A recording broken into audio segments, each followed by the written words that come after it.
यच्चामासार्थमसत्कृतोषि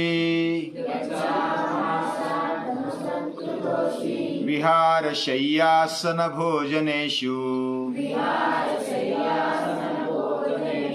एकोत्थवाप्यच्युत तत्समक्षम् तत्क्षामये त्वामहमप्रमेयम् तत्क्षामये त्वामहमप्रमेयम्।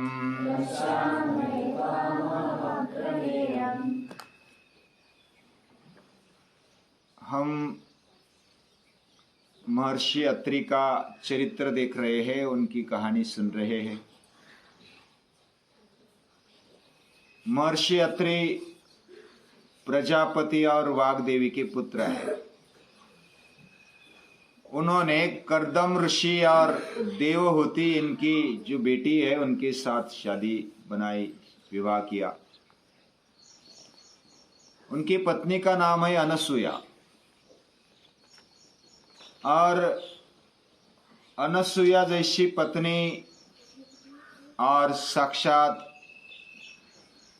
कर्दम ऋषि भी, वह भी महान थे, कम नहीं थे।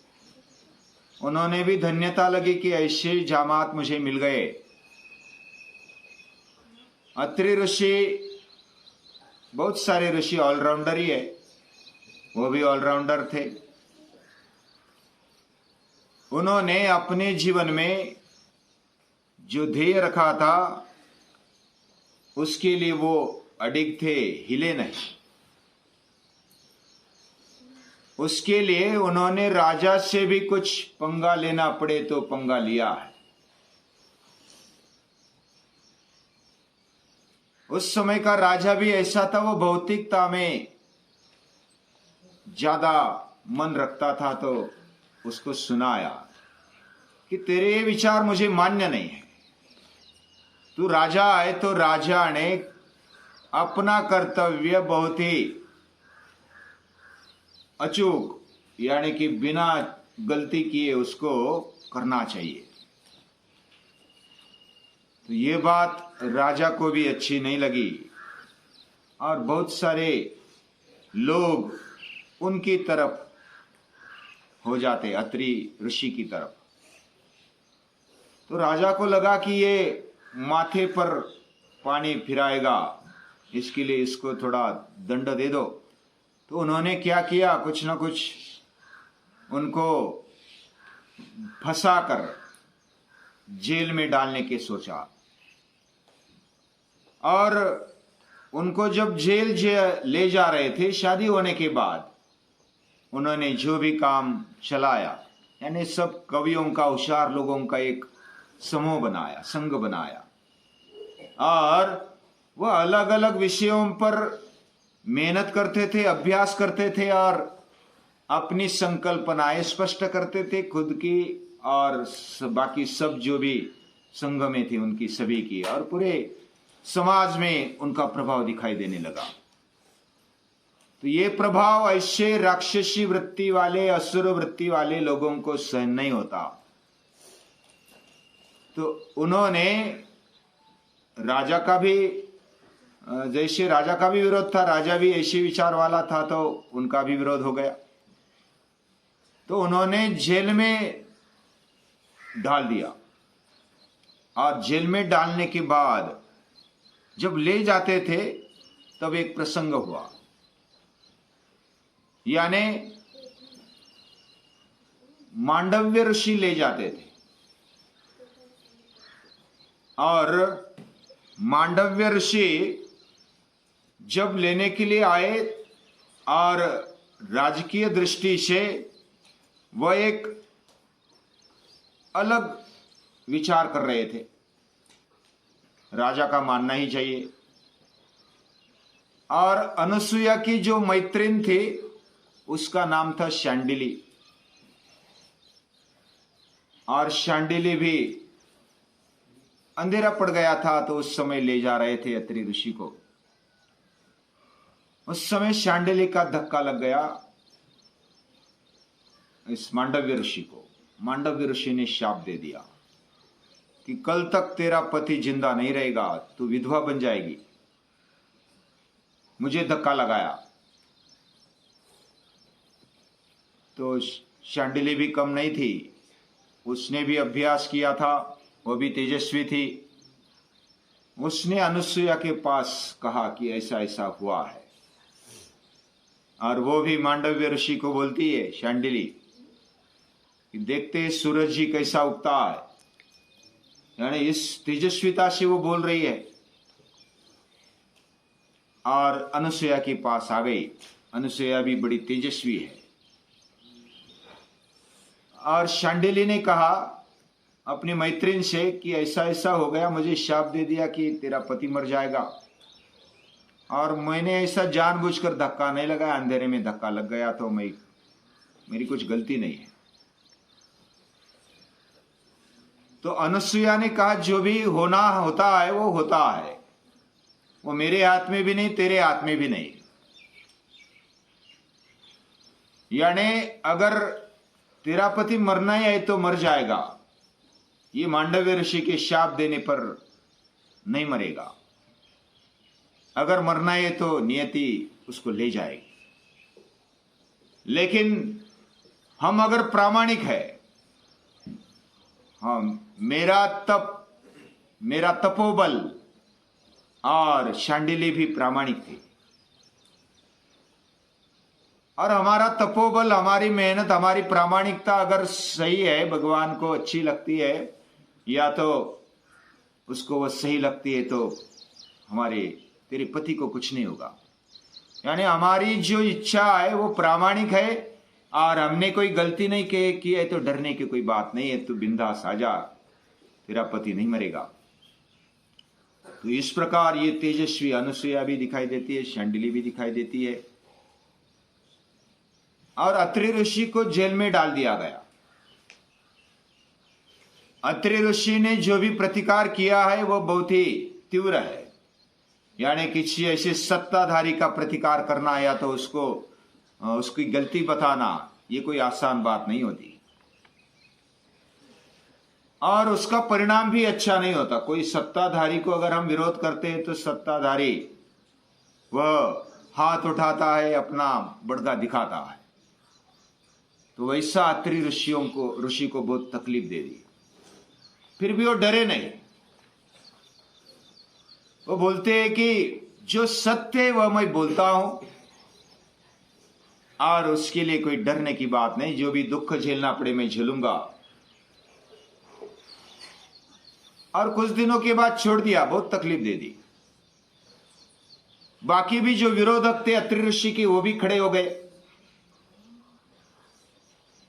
तो उसी दरमियान सूर्य ग्रहण लग गया।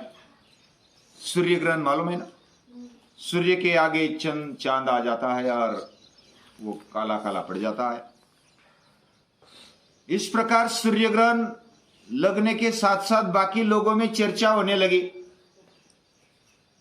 कि अत्रि ऋषि ने गलती की, इसलिए ऐसा कोप हुआ, भगवान का कोप हुआ, और सूर्य भी वह ग्रास लिया किसी ने। अशुभ ये लक्षण दिखाई देते हैं। यानी अत्रि ऋषि की गलती के कारण ही ये सब हुआ। ऐसा बहुत सारी चर्चा होने लगी, अत्रि ऋषि के विरुद्ध सब लोग होने लगे। तो अत्रि ऋषि ने अभ्यास पूर्ण कहा कि ये कोई ऐसा मैंने किया और ऐसा हो गया, ऐसा नहीं है, ये तो निसर्गता, ये सूर्य ग्रहण है। और ये सूर्य ग्रहण कब होगा, कैसे होगा, बीच बीच में ये होता रहता है। पृथ्वी घूमती है, चांद घूमता है, सूरज भी, उसके बीच में अगर कुछ है, जैसा शास्त्र है वो उन्होंने कहा, उन्होंने अभ्यास किया था। और सच्ची लोकशाही में क्या हो सकता है, ये बात अत्रि ऋषि ने बताई कि जो भी अन्याय कारक है उसको वाचा देना लोकशाही का एक कर्तव्य है, और जो भी गलत बात है उसके विरुद्ध आवाज उठाना और वो बताना, ये बहुत ही बड़ी बात है लोकशाही में। तो इस प्रकार उन्होंने कहा कि ये आगे भी होगा, ये सूर्य ग्रहण है ना, कब होगा वो गणित करके उन्होंने बताया। तो विरोधक थे, उन्होंने क्या किया, दूसरे एक विरोधक थे, वो भी अभ्यासु थे। उन्होंने फिर सूर्य ग्रहण आने के पहले ही सूर्य को ढका दिया, और सूर्य को ढका देने के बाद वो बोले कि तूने तो कहा था कि तब इस दिन सूर्य ग्रहण होगा और फिर सूर्य ढकेगा, तो ये पहले कैसे हो गया? ये तेरी गलती है। ये सब ऐसा कुछ कुभांड रचाया। कुभांड यानी ऐसा कुछ मामला खड़ा करते हैं कि दूसरा अटक जाए।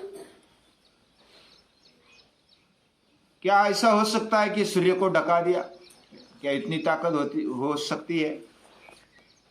तो ऐसा कुछ किया होगा, मंत्र तंत्र, या तो कुछ धुआं उठाना और सूर्य के सामने लाना तो हो सकता है। आज भी बादल बनाते हैं ना, कृत्रिम बादल बनाते हैं, वैसा उस समय भी बादल बना दिया होगा और सूर्य को ढका दिया होगा, हो सकता है।